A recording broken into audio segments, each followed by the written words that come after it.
Montana Territory, spring of 1879, the air was dry and biting cold when the girl was offered like a poker chip across the table at the Silver Bluff Saloon.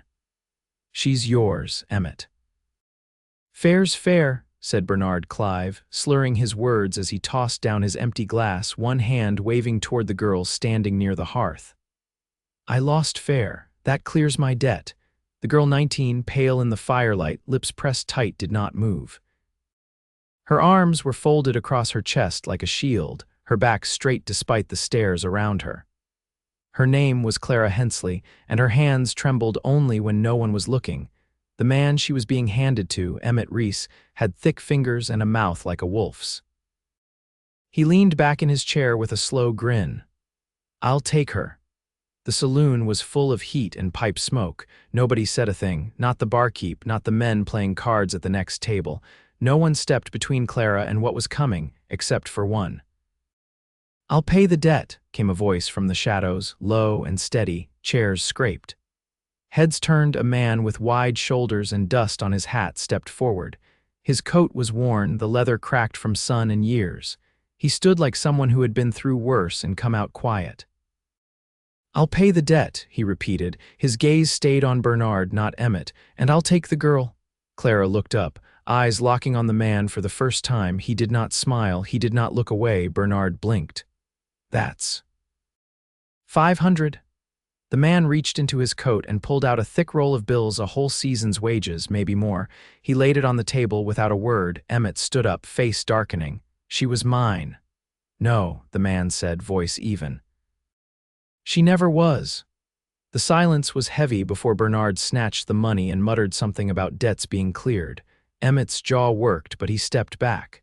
The man had that kind of presence, like if you picked a fight, you would lose something more permanent than your pride. The man walked to Clara. He did not reach for her, just tipped his hat. "Name's Elias Abram," he said. "You do not owe me anything, but I will get you out of here." Clara stared at him, eyes suspicious and unsure. "Why would you do that?" He looked at her, really looked. "Because no one else did." Outside, the wind came down off the mountains, sharp as a blade. They walked side by side toward the stables. She kept glancing at him, still waiting for the price. He never asked. Once the horses were saddled, Elias handed her the reins of a paint mare. "We ride until sundown. I know a place." Her voice was quiet. "You always go around buying women out of bad bets." "No," he said, "just you." They rode west, away from Silver Bluff, the air thick with coming rain. They camped near a creek where cottonwoods twisted up from the banks and frogs sang low in the reeds. Clara sat on a log beside the fire, arms wrapped around her knees. Elias cooked beans in a black pot, quiet as ever. Eventually, she spoke. "He put me up like a pair of boots," she said. "That man, Bernard, he's not my father, just the man who took me in after my mother died." Elias nodded once. "He owed money, been gambling for weeks. I told him I would work to help pay it. He said work wasn't fast enough." Elias stirred the beans. "You got anyone else?" "No, just me." A pause. "You," Elias added a pinch of salt. "No one waiting for me." He looked over. Firelight caught the side of his face, a hard line of jaw, a scar beneath his right cheekbone. His eyes held something old and worn down, but not unkind. "Why did you do it?" she asked. "Back there?" "I saw your face," he said simply. "And I do not believe in letting evil win when you can stop it." She blinked, swallowing hard. "What if I do not know where to go now? Then you come with me." She stared at him. "I got land," he said. "Small place near Elk Hollow. Not much, but it is safe. You can stay until you figure what comes next." Her voice was barely a whisper. "And if I want to stay longer," he met her eyes. "Then you stay." Elk Hollow came into view 3 days later, a patch of green tucked between the hills, with a river running through it and a cabin shaped by calloused hands. Clara stood on the porch that first night, looking out over the pasture. Elias was splitting wood nearby, sleeves rolled high, sweat darkening his shirt.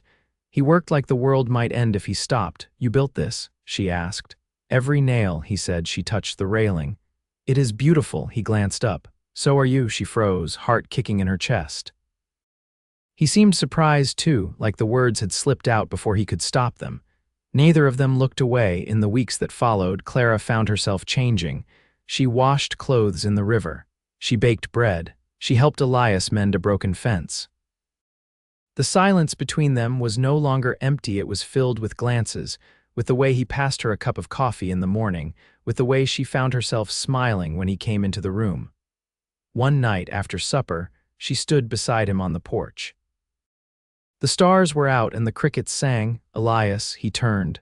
"I do not want to leave," his brow furrowed. "You do not have to." "I mean," she stepped closer, "I do not want to leave you." His mouth parted, but no words came. She took his hand. "You saved me, but it is not just that. I feel safe here, I feel like I belong." He looked down at their joined hands.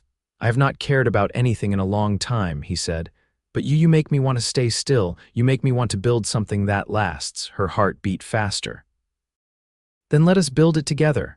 He pulled her in, arms strong around her waist, his lips brushing her forehead. "I am yours," he said, voice rough. "If you will have me." She smiled up at him, eyes shining. "I already do." By mid-May, the creek behind the house had risen with snowmelt, and the cottonwoods along its bank were heavy with green. Clara had taken to walking the fence lines in the morning, her skirts brushing against the tall grass, boots damp with dew. Elias had lent her a pair of his old gloves, too big at the fingers, but they kept the splinters out when she worked the gate latches or pulled wire taut. One morning, she found him kneeling beside a collapsed rail near the north pasture, his back to her, one hand steadying a post while the other drove a nail home with measured strikes. "You should have waited," she said, stepping over a low patch of thistle. "That post's too wide for one man." He didn't pause. "It held this long, figured it owed me one more day." She crouched beside him, pressing her shoulder to the post so he could drive the last nail. When he stood, she handed him his canteen. Their fingers brushed and neither of them pulled away too quick. "You always fix what's broken yourself?" she asked. "I try to," he said, "but if you've got a better way, I'm listening." She tilted her chin. "I do." "Let someone help." His smile was slow, and it stayed in his eyes longer than it stayed on his mouth. Noted, they walked back toward the barn together. The land sloped gentle here, and the soil was rich and dark where the cattle had grazed it down. She noticed he kept his pace matched to hers, even when the trail narrowed. Inside the barn, a swallow's nest had come loose from the rafter and lay shattered on the floorboards. Clara bent to gather the bits of mud and straw. "Poor thing," she said. "All that work just to have it fall." Elias watched her from the doorway, his arms crossed. "Some things fall, doesn't mean they can't be built again." She looked at him, then back at the pieces in her hand.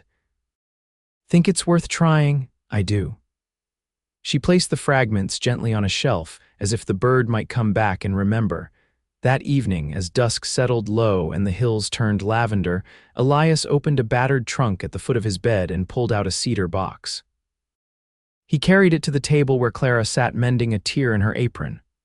"I want you to have this," he said, setting it down. She looked up. "What is it?" He slid the lid open. Inside, nestled in a swatch of blue cloth, was a silver brooch shaped like a wild rose. Its edges were worn, but the stone in the center still caught the light like it remembered better days. "It was my mother's," he said. "She wore it when she left Tennessee, said it reminded her where she came from." Clara didn't touch it right away. "You sure? I've carried it long enough." Time it found another story to be part of. She reached for it, her fingers light. "I'll keep it safe." "I know you will." They didn't speak much after that. The brooch stayed on the table between them, catching the glow of the lantern. When she rose to bring in the night water, he followed without saying why. Outside, the breeze was warm and sweet with sage. The stars had just begun to show, scattered like seeds across the sky. "You ever think about leaving?" she asked, her voice low. "Used to," he said. "But not anymore," she nodded, setting the water bucket down by the door. "I never had anything that lasted," she said. "Not since Mama, you do now." She turned to him, the shadows softening her features. "You don't have to say that." "I want to." He reached out then, not sudden, just steady. His hand found hers and she didn't pull away. He stood close enough for her to feel the warmth of him, but not so close she couldn't choose. "I don't want to be something you rescued," she said. "You're not," he answered. "You're someone I found." She leaned her head against his shoulder. He didn't move, just let her be. Inside the cabin, the lamp still burned.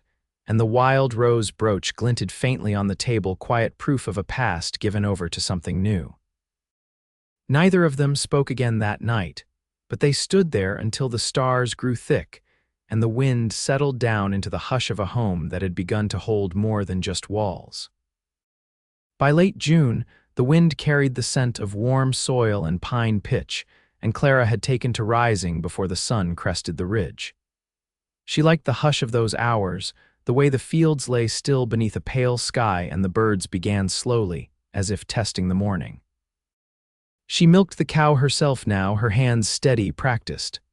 Elias watched her once, leaning on the doorframe, a faint furrow in his brow. "You ought to rest more," he said. She wiped her hands on her apron. "I've never liked sitting still." He nodded, but his gaze lingered longer than it needed to. That afternoon, a rider came up the trail, dust heavy on his coat and his horse streaming with sweat. He dismounted slow, the way men do when trouble rides behind them. Elias stepped off the porch, his stance shifting just slightly. The man's hat was pulled low, but Clara could see his face when he looked up. Weathered, older than Elias by a stretch, with eyes like a crow's sharp and scavenging. "I'm looking for a girl," the man said. "Young, pale, brown hair." "Might be calling herself Clara." Elias didn't move. "You rode far for a name." "She was promised to a friend of mine," the man went on. "Friends not pleased, she ran off." "She didn't run. She was given," Elias said, "and not by her own choosing." The man spat into the dirt. "Doesn't change what's owed." Clara stepped out from the doorway, her chin lifted. "There is no debt," she said. "Not anymore." The man's eyes flicked to her, then back to Elias. "You think this ends tidy? You think men like Clive forget what's theirs?" Elias's voice stayed calm. "He sold something he never had a right to. That's on him." The man adjusted his glove like he was settling in for something. "You'll see me again." Elias didn't flinch. "I'll be ready." After he rode off, the quiet returned thick and brittle. Clara turned toward Elias. "He'll come back, won't he?" "Yes," she crossed her arms. "You didn't ask me to go inside. It's your home too," he said, "and you've got the right to stand." That night she couldn't sleep. The air was too still. She sat at the table in her shift, the lamp low, the brooch Elias had given her resting in her palm. She turned it over slowly, tracing the worn edges. When she heard the door open, she didn't look up. "He'll bring others," she said. Elias pulled out the chair across from her and sat. "I know. You'd fight for me." "I already did." She looked at him then, eyes wet but steady. "Why from the start? Why me?" Elias leaned forward, forearms braced against the table. "You were the first person I'd seen in a long time who still had fight in her," he said. "And you were standing alone. That never sat right with me." She reached across the table, her fingers curling around his. "I'm not alone anymore."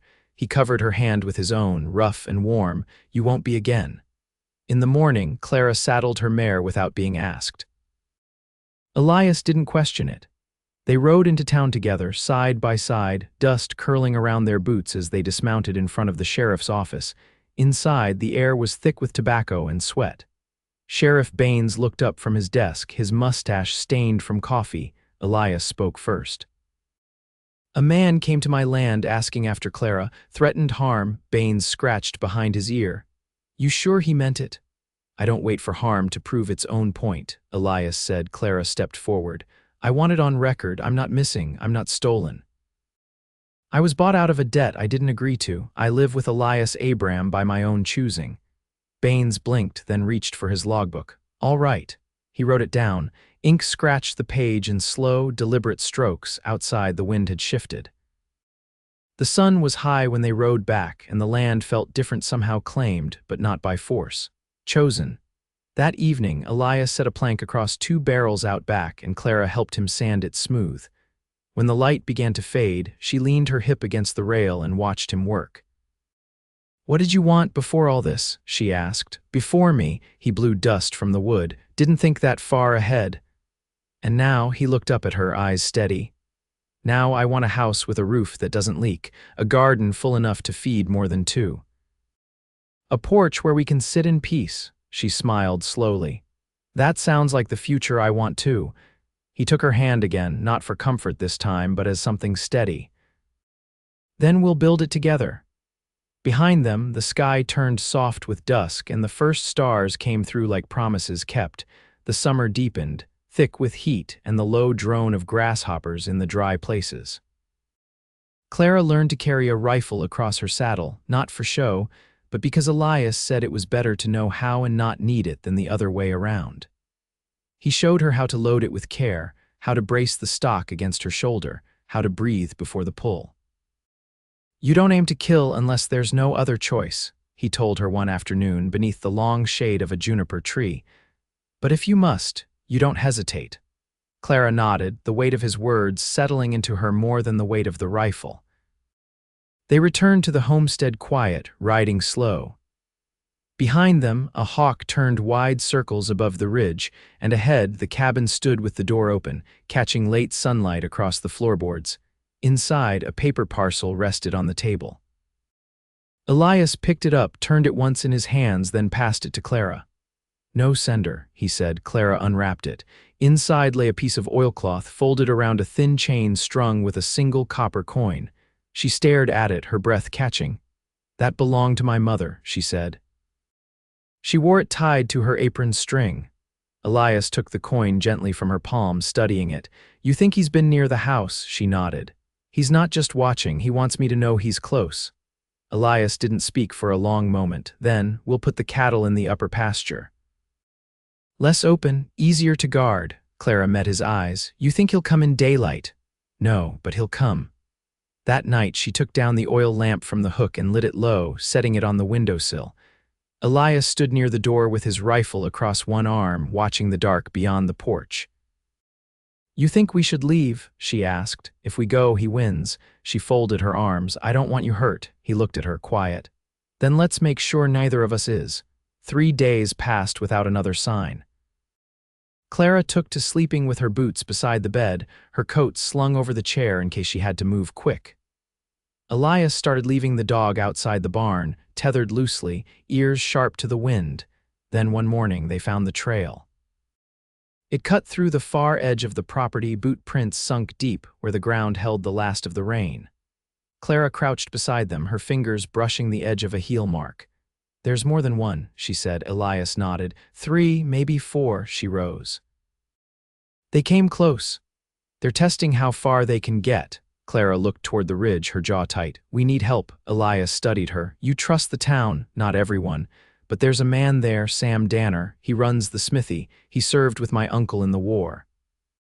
"He won't ask questions." Elias rubbed his jaw. "We'll ride in before first light." The next morning they left before the sky had turned fully blue, cutting south through the low hills where the brush grew thick and the deer trails ran narrow. Clara rode ahead, leading the way. She didn't speak until they reached the edge of town, the rooftops visible between the trees. "If something happens," she said, "if I don't." Elias stopped his horse. "Don't finish that." She turned in the saddle to face him. "You're not alone," he said, "not anymore. Whatever comes, we face it together."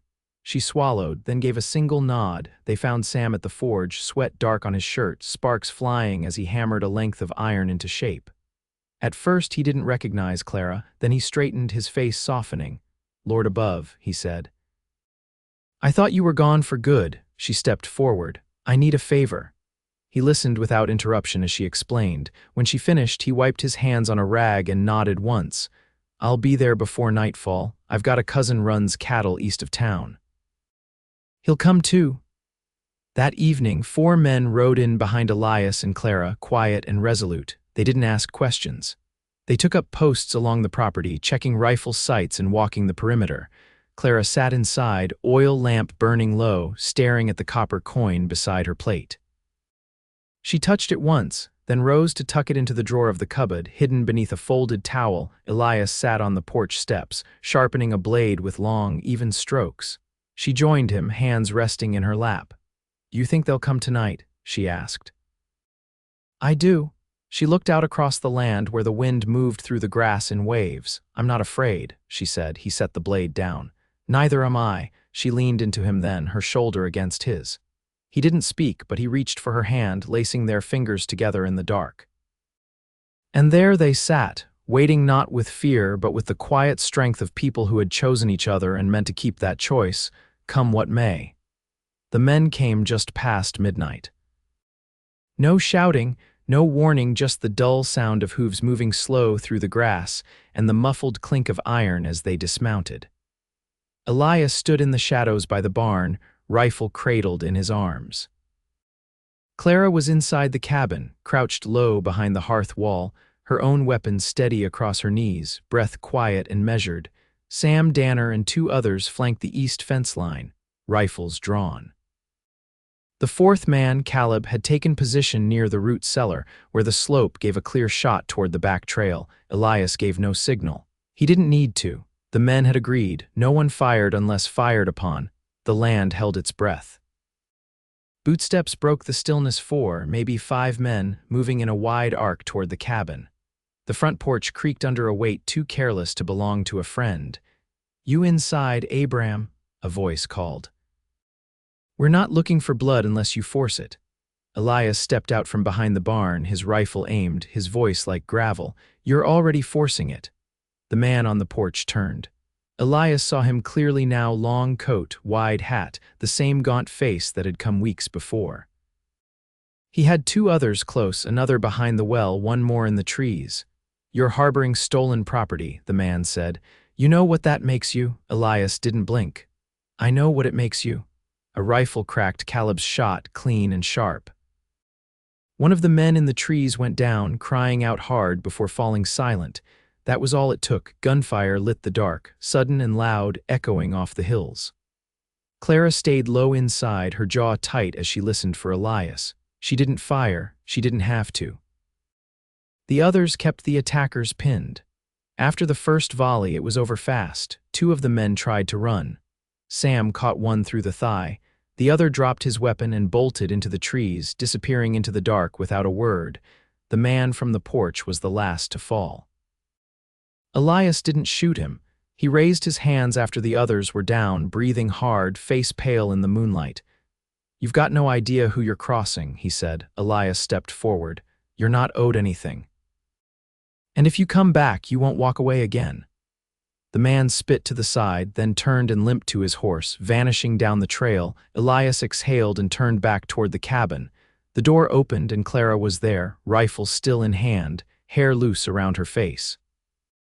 "You're not hurt," she said. He stepped up to her, his hand closing around hers. "Neither are you." The others stayed through the night, tending the wounded man and helping bury the one who hadn't made it. By sunrise, the land was quiet again, but different now. Something had shifted, some old shadow lifted. Elias leaned against the porch rail, his arm around Clara's waist. The morning air was cool, the sun just touching the tops of the trees. "You could have run," he said, "when it happened." "I won't run from what's mine," she answered. He looked at her, smiling soft. "What's yours, then?" "This place," she said, resting her head against his shoulder. "And you?" The following week, they hitched the wagon and drove into town, not for supplies, not for help, but to speak to the pastor. Clara wore a dress she'd sewn herself, pale blue with tiny stitches at the hem. Elias shaved close and polished his boots, though he said little about it. They were married in the chapel behind the mercantile, where sunlight streamed through the high windows and the floor creaked beneath their feet. Sam stood beside Elias. The pastor's wife handed Clara a ribbon for her hair. After they rode home slow, hands joined between them on the bench seat. In the quiet of the cabin that night, Clara lit a single candle and set it on the table where the silver brooch still rested, polished now and pinned to her dress. She stood before Elias, her fingers wrapped around his. "I never thought I'd have a life like this," she said. He kissed her knuckles. "You built it." They lay together in the early dark, the windows open to the summer air, the sound of the creek steady in the distance. He traced the shape of her shoulder with his hand, no urgency, just reverence. "I want a family," she said, her voice quiet. Elias looked at her, his eyes full of something soft and rooted deep. "We'll have one." "Here," she added. "Nowhere else," he nodded, pressing his lips to her temple. "This land's ours, no one's taking it. Years passed, but the peace held. The men never returned." The cattle multiplied, the garden grew fuller each season, and in time, Clara's belly swelled with the weight of their child. A girl arrived first, dark-haired, clear-eyed, born during a late spring rain. Elias carved her name into the wood above the hearth. 2 years later, a boy came, broad and quiet like his father. Clara taught them to read by the firelight, her voice low and patient. Elias built them a new room off the back of the cabin with his own hands.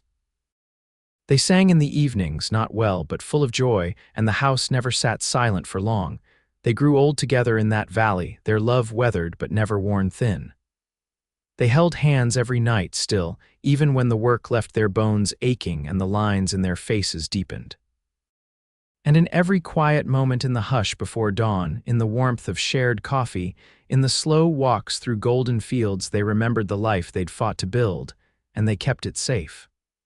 Always they kept it safe.